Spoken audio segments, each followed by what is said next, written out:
لو آؤ سب کے سب یہاں۔ السلام علیکم ورحمۃ اللہ وبرکاتہ۔ الحمد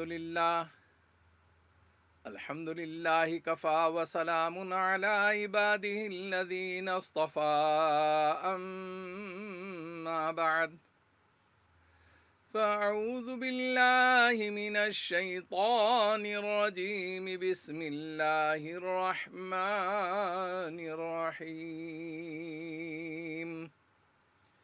شہر رمضان الذی انزل فیہ القرآن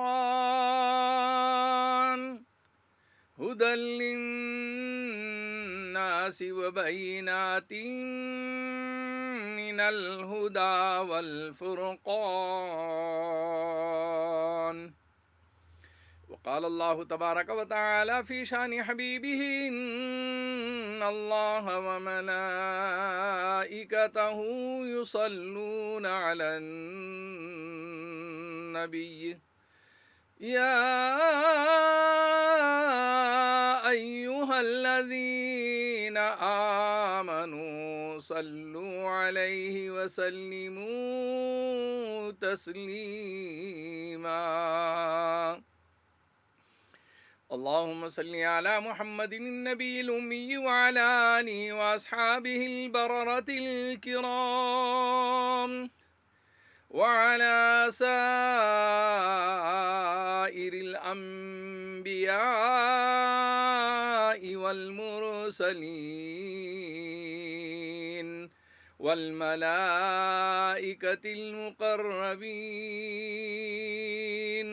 وعلى آلہ واصحابہ اجمعین۔ معزز ناظرین و سامعین، عزیز دوستو، بزرگوں، نوجوانوں، میری عزت دار ماں اور بہنوں،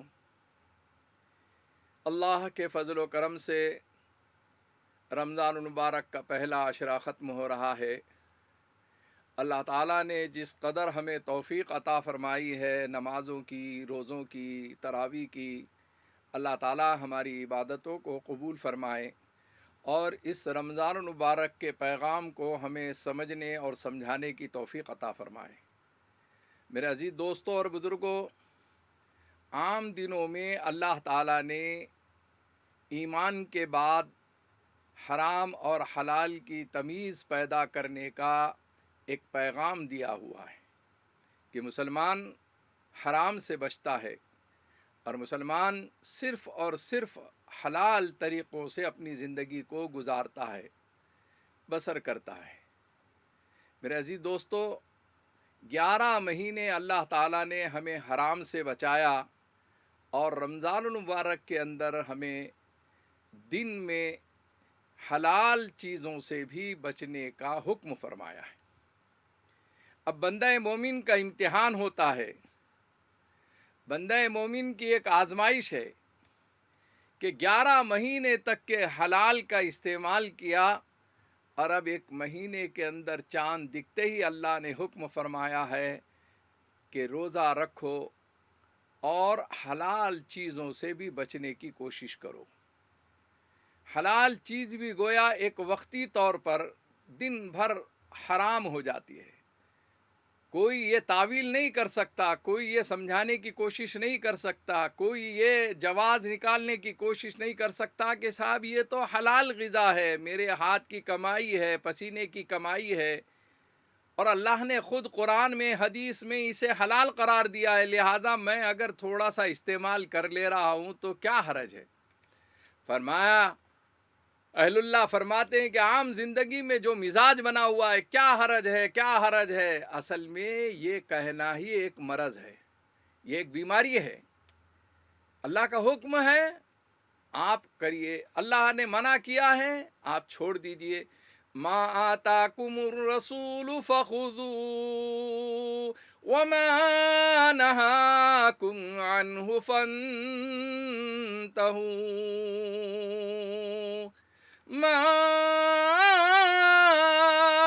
آتاکم الرسول فخذوه وما نهاكم عنه فانتهوا، جو تمہیں رسول عنایت کر دیں وہ تو تم لے لو، اور جس سے منع کریں اس سے تم رک جاؤ۔ اللہ اور اس کے رسول کے حکم میں منع کر دیا چیزوں کو تم استعمال نہیں کر سکتے ہو۔ اللہ نے ایک ٹریننگ کے طور پر رمضان کو دیا ہے، ایک مشق کے طور پر اللہ نے رمضان دیا ہے۔ عبادتوں کا ذوق اور شوق اور ذکر و اذکار اور ریاضت اور مجاہدہ، بھوک کی حالت، پیاس کی حالت، یہ ساری کے ساری چیزیں بندہ مومن کے لیے کتنی کمپلسری ہے، کتنی ضروری ہے، کیسے اس سے اس کی زندگی میں تبدیلی آ سکتی ہے، کیسے انقلاب پیدا ہو سکتا ہے۔ اللہ تعالیٰ کو مطلوب اور مقصود جو ہے اس کی روح کو سمجھنے کی کوشش کرو۔ رمضان آیا، ہم نے رواجی طور پر روزہ رکھ لیا، رمضان آیا اور ہم نے رواجی طور پر تراویح پڑھ لی، رمضان آیا، رمضان تک کے ہم پابند رہے، اور رمضان کے بعد وہی بگڑی ہوئی حالت ہے، وہی بے راہ روی کی زندگی ہے، وہی نافرمانیاں ہیں، بغاوت ہے، سرکشیاں ہیں، گناہ ہے۔ فائدہ نہیں ہوا۔ ایک رمضان اگر صحیح طریقے سے بندہ مومن گزار لیتا ہے، اہل اللہ فرماتے ہیں کہ رمضان اگر تم نے صحیح سے گزارا ہے اور رمضان عند اللہ مقبول ہے، اس کی علامت اور نشانی ہے کہ 11 مہینے میں اس کا اثر باقی رہنا چاہیے۔ یہاں تو 11 دن کے اندر چلے جاتا، یہاں تو بعض لوگوں کا 11 گھنٹے کے اندر اثر چلے جاتا ہے۔ معلوم یہ ہوا کہ کوئی نہ کوئی خرابی ہے، خامی ہے، اس کا احتساب، اس کا محاسبہ کرنا چاہیے، جائزہ لینا چاہیے کہ مجھ سے رمضان میں کیا کوتاہی ہوئی، کیا قصور ہوا مجھ سے، کہ 11 دن کے بعد وہ اثر اور وہ کیفیت ختم ہو گئی، 11 مہینے کیوں باقی نہیں رہی۔ میرے عزیز دوستوں اور بزرگوں، یہ محاسبہ اور جائزہ ہماری زندگیوں سے نکلا ہوا ہے۔ اہل اللہ کی صحبتوں میں رہنے کے بعد، بزرگان دین اولیاء اکرام کی صحبتوں میں رہنے کے بعد، وہ دن بھر گزارنے کے بعد رات کو جب بستر پر جاتے تھے تو دن بھر کا محاسبہ اور جائزہ لیتے تھے کہ ہم نے کیا اللہ کی نافرمانی کی ہے، کیا ہم نے حکم کو توڑا ہے، کتنے حکموں کو توڑا ہے، اور کیا ہم نے اللہ کے حکم کو پورا کیا ہے۔ یہ محاسبہ اور جائزہ ہماری زندگیوں سے نکلا ہوا ہے۔ کتنے گناہ کیے، کتنی نیکیاں کی، یہ محاسبہ اور جائزہ ہمارا نکل چکا ہے۔ اس کی ضرورت ہے، اس کا عادی بننا چاہیے۔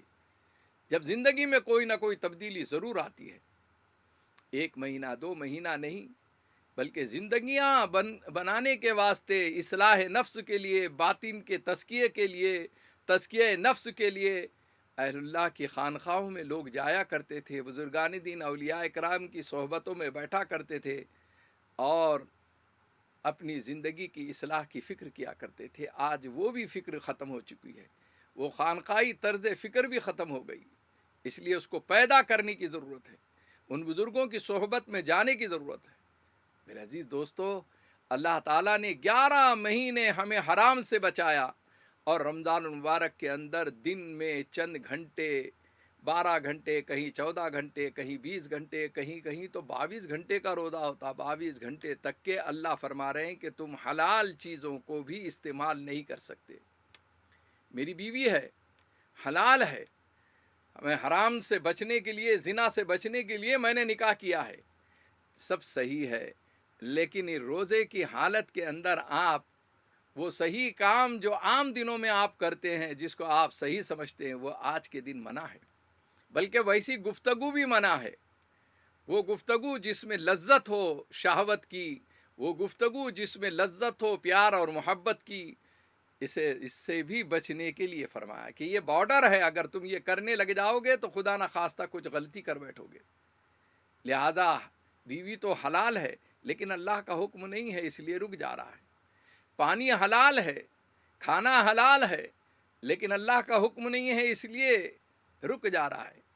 اللہ کو اس بندے پر اس قدر پیار آتا ہے، اس قدر پیار آتا ہے کہ میرے بندے نے سحری کے بعد سے جو میں نے چیزیں منع کی ہے، وہ ساری چیزوں سے یہ رک رہا ہے۔ اسے پیاس لگ رہی لیکن پانی پیتا نہیں، بھوک لگ رہی لیکن کھانا کھاتا نہیں ہے، بیوی سامنے ہے لیکن وہ پیار و محبت کی انجوائے والی باتیں نہیں کرتا ہے۔ یہ بندہ مومن میرا حکم کتنا مان رہا ہے۔ یہ رب کا غلام، یہی اللہ کو مطلوب اور مقصود ہے۔ من چاہی زندگی چھوڑ دینا ہے اور رب چاہی زندگی گزارنا ہے. رب جو کہتا ہے وہ کرنا ہے, من جو چاہتا ہے وہ نہیں کرنا ہے. من کی بات کہنے والے کہتے رہتے ہیں, من کی بات سنانے والے سناتے رہتے ہیں, لیکن ہمارے پاس من کی بات کچھ بھی نہیں ہے. ہمارے پاس من چاہی زندگی کچھ بھی نہیں ہے. ہمارے پاس تو دنیا اور آخرت کی کامیابی رب چاہی زندگی کے اندر. رب کے غلام بن کے بتاؤ, عبد بن کے بندہ بن کے بتاؤ. وہ بندہ جو اپنے خالق اور مالک کے دی ہوئی نعمتوں کا استعمال کرتا ہے لیکن آقا بننے کی فکر نہیں کرتا, آقا پنے کے نشے میں نہیں آتا, بلکہ وہ غلام بن کر جو ہے کھانا بھی کھاتا ہے تو غلامی کی طور پہ, غلامی کے طریقے پہ. یہ بندے کو یعنی جو ہے یہ ادا سیکھنا ہے, یہ طریقہ سیکھنا ہے اور اللہ کو خوش کرنا ہے, اللہ کو راضی کرنا ہے. دنیا چاہے کچھ بھی کہے, لوگوں کی لعنت و ملامت کی پرواہ مت کرو. لوگ کیا کہیں گے, قبیلہ کیا کہے گا, برادری کیا کہے گی, سماج کیا کہے گا, معاشرہ کیا کہے گا, یہ ساری چیزوں کو ختم کرو اور ایک ہی آپ کا مقصد ہو کہ میرا خدا کیا کہے گا, میرا رسول کیا کہے گا.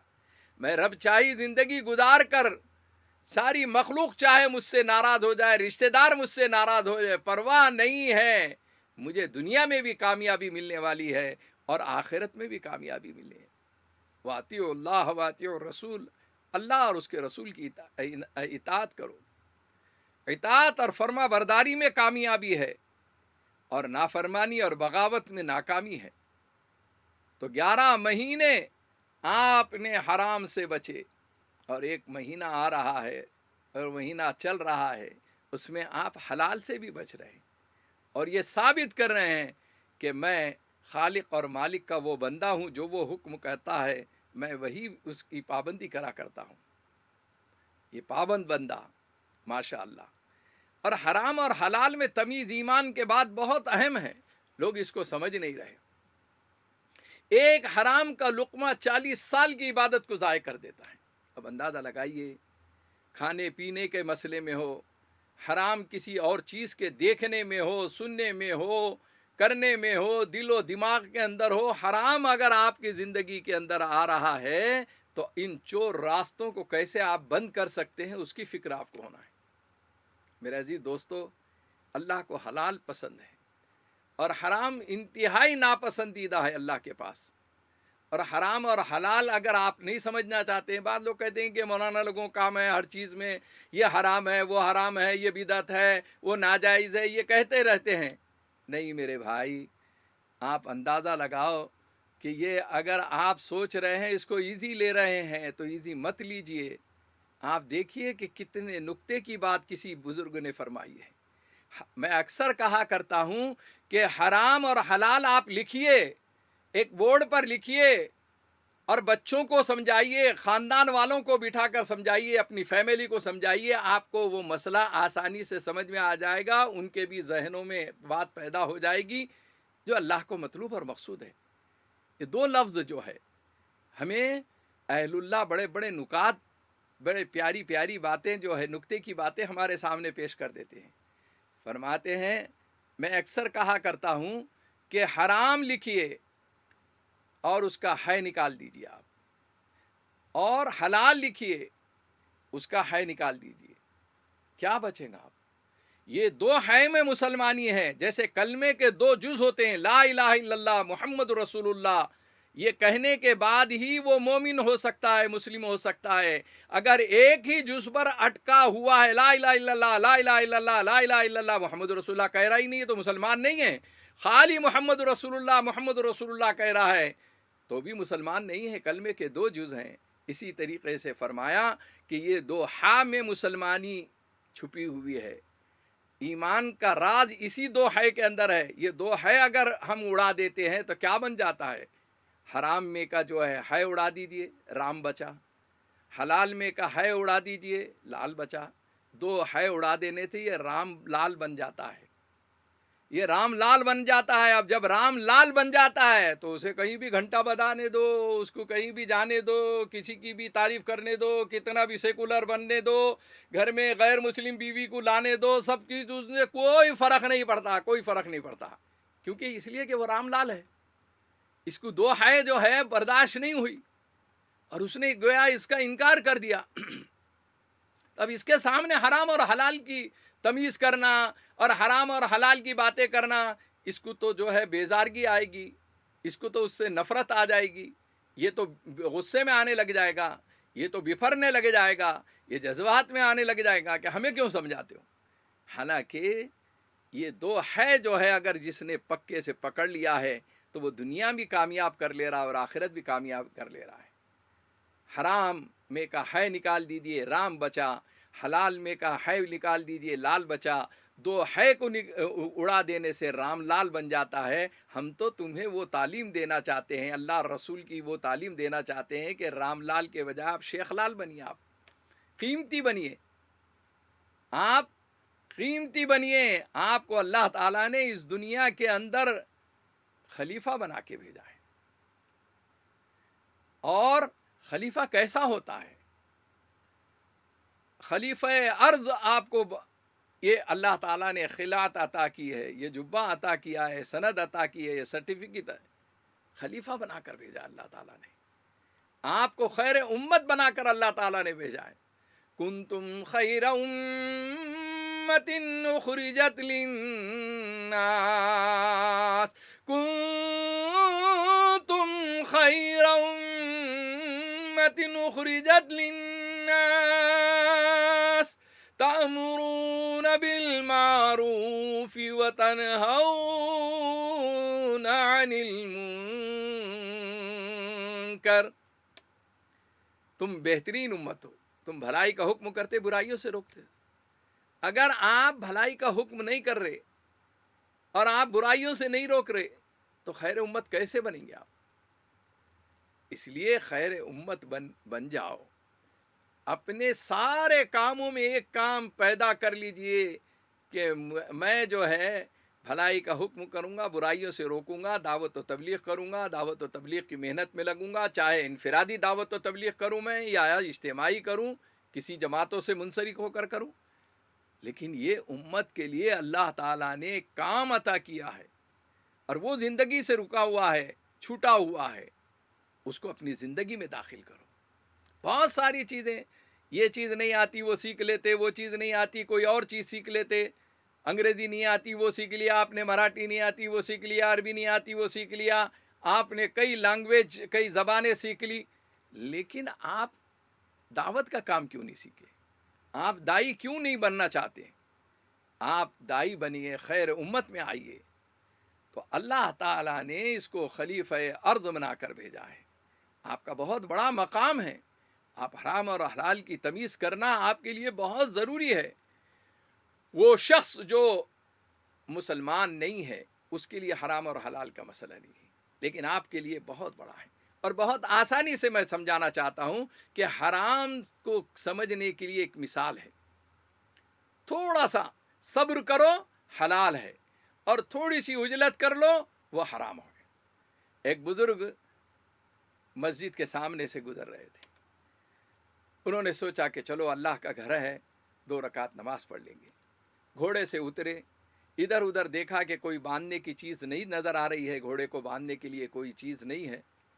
ایک شخص کھڑا ہوا تھا، اس سے فرمایا کہ بھائی میں 2 رکعت پڑھ لیتا ہوں، ذرا اس کو سنبھالیے. اس کے ہاتھ میں لگام دے دی، وہ دروازے پر تھا. آپ چلے گئے اندر، جا کر 2 رکعت ادا کی. اور دیکھیے پہلے لوگوں کو مسجد نظر آتی تھی تو اللہ بھی یاد آ جاتا تھا، 2 رکعت پڑھنا بھی آسان ہو جاتا تھا، اور وہ سارے کام چھوڑ کر سجدہ اور دعا کر کے نکلا کرتے تھے. اب ہم مسجد کے پڑوس میں رہ کر اللہ کے گھر کے اندر نہیں آتے. مسجد سے حی علی الصلاۃ حی علی الفلاح کی آواز ہمارے کانوں میں آتی ہے، اس کے باوجود ہم مسجد نہیں جاتے. تو کتنے سنگ دل اور پتھر دل بن چکے ہیں ہم. ہمارے ایمان پر کتنا زنگ لگا ہوا ہے. اس زنگ کو دھونے کی ضرورت ہے. یہ زنگ نکلے گا تو پھر رنگ آئے گا، پھر ڈھنگ آئے گا، چال چلن بدل جائے گی آپ کی. یہ زنگ نکالیے، خدا کے واسطے سوچئے. وہ بزرگ جو ہے مسجد نظر آتے ہی ہے اللہ کی عبادت کے لیے چلے گئے. اور کتنے بزرگان دین کی زندگی میں سوانے میں پڑھیے کہ ہمیشہ باوضو رہا کرتے تھے، ہمیشہ باوضو رہا کرتے تھے. آج ہمارے پاس چھوٹی چھوٹی چیزوں سے یہ ٹوٹ جاتا ہے وہ ٹوٹ جاتا ہے اور وضو بھی ان کا ٹوٹ جاتا ہے، باقی نہیں رہتا۔ وہاں تو ایک وضو کے بعد دوسرا وضو فوراً کر لیا کرتے تھے، تو با وضو زندگی ہوتی تھی۔ جام ہے صبح ہے، جام ہے صبح ہے، آگے وہ بڑھے جو باوضو ہے، آگے وہی بڑھتا ہے جو باوضو ہوتا ہے۔ چنانچہ وہ 2 رکعت نماز پڑھ لیا انہوں نے، اور 2 رکعت پڑھ کر دعا کرنے لگے۔ دعا کے بعد ایک دم آخری حصے میں ان کے دل میں آیا کہ میں تو بوڑھا ہو گیا ہوں، اب میں اس گھوڑے کی سواری سے اور اس گھوڑے کی یعنی لیے جو ہے جنگ میں استعمال کرتا تھا، اب شاید نوبت نہ آئے۔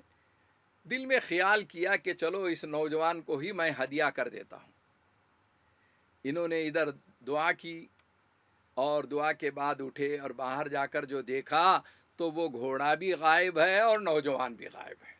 ادھر انہوں دعا میں مصروف تھے، ادھر وہ پلاننگ میں جو ہے تھا، شیطان اس کے دماغ میں یہ ڈال رہا تھا کہ ارے وہ بڈھا آدمی ہے، کہاں پیچھا کریں گا، چل لے کے بھاگ جا تو شیطان کی بات مان لیا اور حرام کے لیے چلا گیا۔ یہ بزرگ آتے ہی دیکھ رہے ہیں کہ وہ نوجوان بھی غائب ہے اور گھوڑا بھی غائب ہے۔ ایک سرد آہ بھری، ایک ٹھنڈی آہ لی اور یہ فرمایا کاش کہ تھوڑا صبر کر لیتا تھا، یہی چیز اس کو حلال طریقے سے مل جاتی تھی۔ ہمارا حال یہی ہے، ہم عجلت میں حرام کر رہے ہیں، جلد بازی میں حرام کر رہے ہیں، ہمیں برداشت نہیں ہوتا، سود سے پیسہ لے لیتے، انٹرسٹ سے پیسہ لے لیتے، بسیاں ڈال دیتے، کچھ بھی غلط کام کر لیتے، بچت گڑھ میں چلے جاتے۔ یہ سارے حرام کام آپ کو جو ہے چھوڑنا ہوگا۔ اگر آپ رمضان کے روزے رکھ رہے ہیں اور رمضان کی روح کو اگر آپ سمجھتے ہیں تو اس کے میسج کو اپنے دل و دماغ کے اندر اتارنا ہوگا، حرام سے بچنا ہے۔ تھوڑا صبر کرتا، فرمایا کہ کاش کہ تھوڑا صبر کر لیتا تو یہی چیز اس کو حلال طریقے سے ملتی تھی۔ وہ دعا کر کے آتے اور یہ فرماتے کہ بھائی یہ لے لو تو حلال طریقے سے ہو جاتا تھا۔ اس نے عجلت سے لے کے بھاگ گیا تو حرام ہو گیا۔ یہ ہے حرام اور حلال میں تھوڑا سا فرق ہے، بارڈر تک کے ہم آتے ہیں، تھوڑا سمجھنے کی ضرورت ہے۔ میرے عزیز دوستو، تو اللہ تعالیٰ نے 11 مہینے حرام سے بچایا اور ایک مہینہ رمضان المبارک کا ہم کو یہ عطا کیا کہ اس مہینے کے اندر دن بھر آپ کو کھانا پینا نہیں ہے، آپ کو جتنی بھی حلال چیزیں تھی اسے حرام سمجھنا ہے وقتی طور پر، اور بندہ مومن اللہ کے منشے کے مطابق اپنی زندگی گزار کر افطار کے ٹائم پر بیٹھ کر بتا دیتا ہے، ثابت کر دیتا ہے کہ ایک روزہ جو ہے اسے تقوی اور پرہیزگاری کیسے پیدا کر دیتا ہے۔ وہ جو فرمایا یا ایھا الذین آمنوا کتب علیکم الصیام کما کتب علی الذین من قبلکم لعلکم تتقون۔ اے ایمان والو، تم پر روزے فرض قرار دیے گئے اور اس کا مقصد کیا ہے؟ لعلکم تتقون، تاکہ تم متقی اور پرہیزگار بناؤ، تقوی اور پرہیزگاری تمہاری زندگی کے اندر داخل ہو جائے۔ اور خوف خدا کا نام جو ہے تقوی ہے، سمجھ جائیے۔ اللہ کا خوف جب دل میں آ جاتا ہے تو انسان متقی اور پرہیزگار بن جاتا ہے۔ یعبد کانک ترا، تم ایسی عبادت کرو گویا رب کو دیکھ رہے ہو، یا یہ کہ رب تمہیں دیکھ رہا ہے۔ ایسی عبادتوں کا ذوق اور شوق رمضان میں پیدا ہو سکتا ہے۔ افطاری کا موقع ہے، دسترخوان بچھا ہوا ہے، ساری چیزیں رکھی ہوئی ہے، ہر روزے دار اپنی پسند کی چیز اپنے سامنے لا کر رکھتا ہے۔ کسی کو کھجور پسند ہے، کسی کو کولڈ ڈرنک پسند ہے، کسی کو فالودہ پسند ہے، کسی کو ٹھنڈا یا برف والا جو ہے شربت پسند ہے۔ ماشاءاللہ دن بھر بھوکا اور پیاسا رہا، دسترخوان پر بھجیے سجے ہوئے ہیں، سموسے لگے ہوئے ہیں۔ اور دیکھیے بندہ مومن کی کیفیت کیسی ہوتی ہے، افطار کو ابھی 10 منٹ باقی ہے، کھجور کو ادھر سے ادھر رکھ رہا ہے، بھجیوں کو سموسوں کو ادھر سے ادھر رکھ رہا ہے۔ کوئی اس سے کہے کہ بھائی صاحب یہ بھجیا ادھر سے ادھر بھاگنے والا نہیں ہے، اس کو پیر نہیں ہے، آپ کیوں ایسا کر رہے ہیں؟ رہنے دیجئے، جس کے سامنے ہے وہ اٹھا لے گا، کھا لے گا، یا ادھر سے ادھر آپ بھی ہاتھ بڑھا لیں گے، کوئی مسئلہ نہیں ہے۔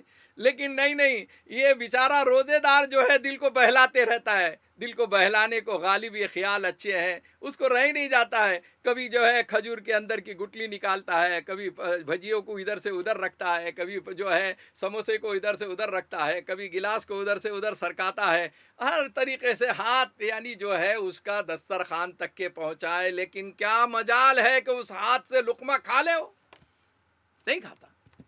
آپ آزما کے دیکھیے، بولیے 2 منٹ پہلے 5 منٹ پہلے کیا حرج ہے؟ نہیں، وہ کہتا ہے کہ نہیں، میں روزے دار ہوں۔ آپ اندازہ لگائیے، اس کی ادائیں اللہ کو بڑی پسند آتی ہے کہ میرا بندہ غذا تک کے ہاتھ لی جاتا ہے لیکن حلق تک کے اور منہ تک کے لاتا نہیں ہے۔